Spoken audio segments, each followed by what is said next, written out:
بسم اللہ الرحمن الرحیم۔ السلام علیکم سامعین گرامی، آپ حجاج بن یوسف کے نام و شخصیت سے یقیناً ناواقف ہوں گے۔ اس شخص کو عبد الملک نے مکہ، مدینہ، طائف اور یمن کا نائب مقرر کیا تھا اور اپنے بھائی بشر کی موت کے بعد اسے عراق بھیج دیا، جہاں سے وہ کوفہ میں داخل ہوا۔ ان مقامات میں 20 سال حجاج بن یوسف کا عمل دخل قائم رہا۔ اس نے کوفہ میں بیٹھ کر زبردست فتوحات حاصل کی۔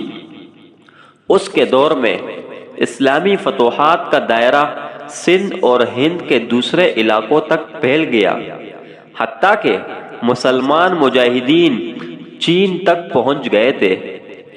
سامعین گرامی، یہی وہ شخص ہے جس کے بارے میں کہا جاتا ہے کہ اس نے قرآن کریم پر اعراب بھی لگوائے۔ اللہ تعالیٰ نے حجاج بن یوسف کو بڑی فصاحت و بلاغت اور شجاعت سے نوازا تھا۔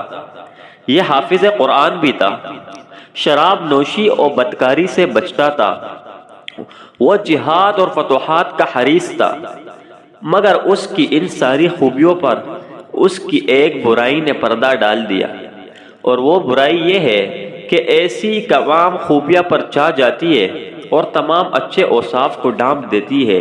اور وہ برائی کیا تھی؟ ظلم۔ سامعین گرامی، حجاج بن یوسف ان تمام خوبیوں کے باوجود بہت بڑا ظالم تھا۔ اس نے اپنی زندگی میں خونخوار درندے کا رعب اختیار کر لیا تھا۔ ایک طرف اس کے دور کہ نامور مجاہدین قطبہ بن مسلم، موسیٰ بن نصیر اور محمد بن قاسم کفار کی گردنیں اڑا رہے تھے، اور دوسری طرف وہ خود اللہ کے بندوں، اولیاء کرام اور علماء کرام کے خون سے ہولی کھیل رہا تھا۔ امام ابن کثیر نے البدایہ والنہایہ میں ہشام بن حسان سے نقل کیا ہے کہ حجاج نے 1,20,000 انسانوں کو قتل کیا ہے۔ اس کے جیل خانوں میں ایک دن میں 80 ہزار قیدی بیک وقت رہتے تھے، جن میں سے 3,000 عورتیں ہوتی تھی۔ اس نے جو آخری قتل کیا ہے وہ عظیم تابعی اور زاہد و پارسا انسان حضرت سعید بن جبیر رضی اللہ تعالیٰ عنہ کا قتل کیا تھا۔ انہیں قتل کرانے کے بعد حجاج پر دہشت سی سوار ہو گئی تھی۔ وہ نفسیاتی مریض بن چکا تھا۔ جب وہ سوتا تھا تو حضرت سعید بن جبیر رضی اللہ تعالیٰ عنہ اس کا دامن پکڑ کر کہتے تھے، اے دشمن خدا، آخر تو نے مجھے کیوں قتل کیا؟ میرا کیا جرم تھا؟ جواب میں حجاج کہتا تھا کہ مجھے اور سعید کو کیا ہو گیا ہے، مجھے اور سعید کو کیا ہو گیا ہے۔ یہ وہ اندر کی آگ تھی جو جب بھڑک اٹھتی تھی تو امن و سکون سب کچھ راکھ کر دیتی ہے۔ اس کے ساتھ ساتھ حجاج کو وہ بیماری لگ گئی تھی جسے زمہری کہا جاتا ہے۔ سخت سردی کلیجے سے اٹھ کر سارے جسم پر چھا جاتی تھی اور وہ کانپتا جاتا تھا۔ آگ سے بھری ہوئی انگیٹیاں اس کے پاس لائی جاتی اور اس قدر قریب رکھ دی جاتی کہ اس کی کال جل جاتی، مگر اسے احساس نہیں ہوتا تھا۔ حکیموں کو بلایا تو انہوں نے بتایا کہ پیٹ میں سرطان ہے۔ ایک طبیب نے گوشت کا ٹکڑا لیا اور اسے دھاگے کے ساتھ باندھ کر حجاج کے حلق میں اتار دیا۔ تھوڑی دیر کے بعد دھاگے کو کھینچا تو اس گوشت کے ٹکڑے کے ساتھ بہت سارے کیڑے لپٹے ہوئے تھے۔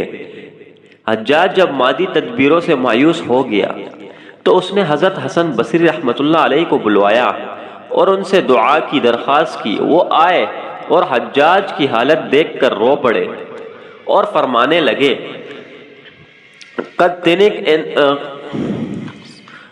کہ میں نے تجھے منع کیا تھا کہ نیک بندوں کے ساتھ چھیڑ چھاڑ نہ کرنا، انہیں تنگ نہ کرنا، ان پر ظلم نہ کرنا، مگر تو باز نہ آیا۔ آج حجاج باعث عبرت بنا ہوا تھا۔ وہ اندر سے بھی جل رہا تھا اور باہر سے بھی جل رہا تھا۔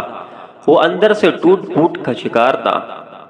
چنانچہ وہ حضرت سعید بن جبیر رضی اللہ تعالیٰ عنہ کو قتل کرنے کے بعد زیادہ دن تک زندہ نہ رہ سکا اور صرف 40 دن کے بعد وہ بھی دنیا سے رخصت ہو گیا۔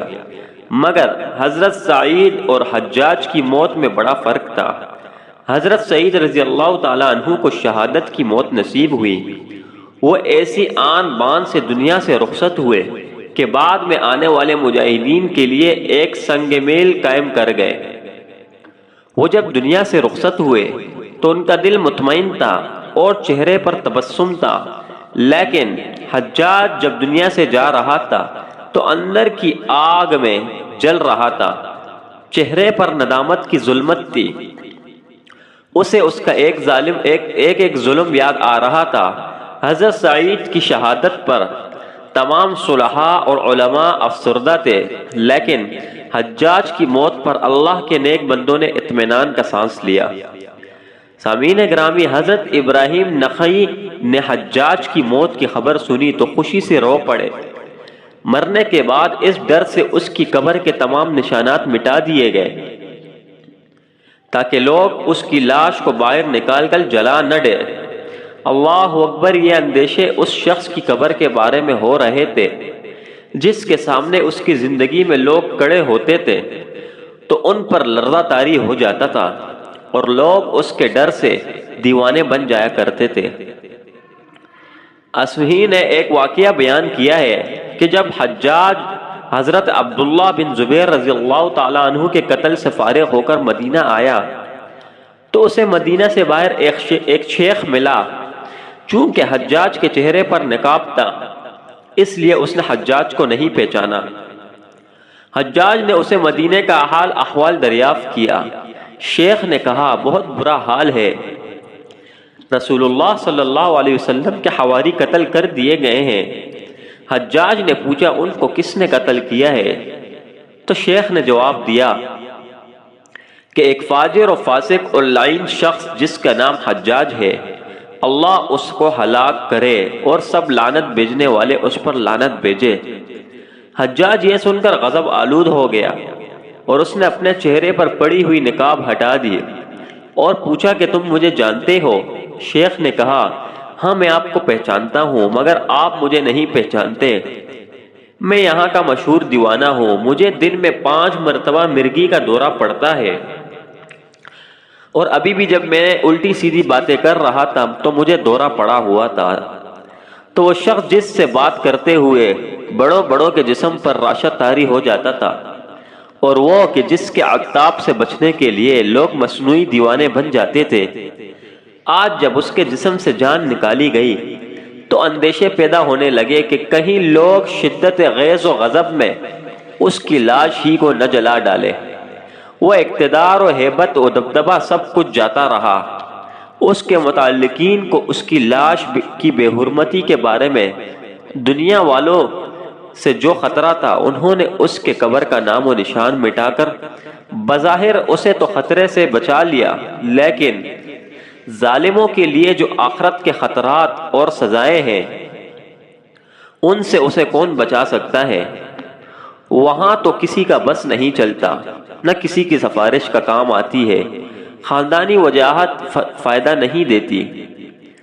اسعی کے والد نے حجاج کو مرنے کے بعد خواب میں دیکھا اور اس سے پوچھا، اللہ تعالیٰ نے تمہارے ساتھ کیسا سلوک کیا؟ تو حجاج نے جواب دیا کہ میں نے جتنے قتل کیے تھے ان میں سے ہر ایک کے بدلے مجھے بھی قتل کیا گیا۔ اسے صرف حجاج کا معاملہ نہ سمجھیے گا، ہر ظالم کے ساتھ آخرت میں یہی ہوگا۔ حاصل یہ ہے کہ اس واقعہ سے حاصل یہ نکلا کہ ظلم کا انجام ہمیشہ برا ہوتا ہے۔ چنانچہ انسان زندگی کی کسی بھی موڑ پر ظالم نہ بنے۔ اللہ تعالی ہم سب کو ظلم سے دور رہنے